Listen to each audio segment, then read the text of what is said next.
अर्थसंकल्पावर चर्चा चालू असताना एक अतिशय आनंदाची गोष्ट म्हणजे शेवटी राज्याचे उपमुख्यमंत्री आमचे नेते एकनाथरावजी शिंदे साहेब यांच्या सूचनेनुसार कामगारांचं काही देणी आहेत, 7वा वेतन आयोगाच्या संदर्भात जी देणी आहेत ती ताबडतोब त्वरित मिळाली पाहिजेत अशा प्रकारची इच्छा आम्ही आमचे उपमुख्यमंत्री एकनाथरावजी शिंदे साहेब तसे प्रशासनाचे प्रमुख आयुक्त आणि इतर प्रशासनाच्या प्रमुखांच्या बरोबर माननीय महापौर यांच्या नेतृत्वाखाली त्यांच्याकडे मागणी केलेली होती।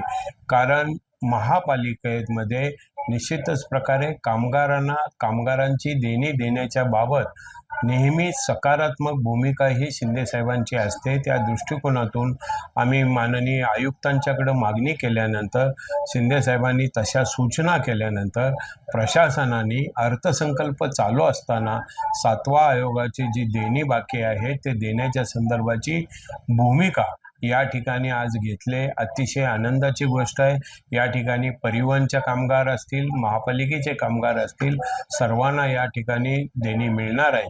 शेवटी महापालिका ही निश्चित प्रकारे कामगार काम करतात, आपापल्या विभागामध्ये काम करतात, त्यातूनच ठाणे शहराचा विकास असेल, ठाणे शहराची स्वच्छता असेल, ठाणे शहराचं कामकाज असेल, हे त्यांच्याच माध्यमातून होतं आणि ज्यांच्या माध्यमातून होतं त्यांना खुश करण्याचं काम किंवा त्यांना त्यांचा हक्क देण्याचं काम आदरणीय शिंदे साहेबांच्या नेतृत्वाखाली आजपर्यंत कायमस्वरूपी होत आले आणि निश्चितच या सगळ्या गोष्टींनी आजचा दिवस जो आहे कामगाराच्या दृष्टीने अतिशय सुखद असा दिवस आहे, अतिशय आनंदाचा दिवस आहे।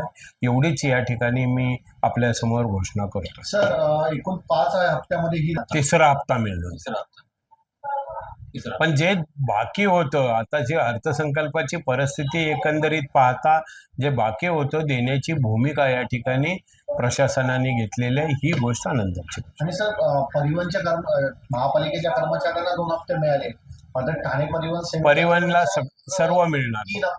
यस, ओके, धन्यवाद।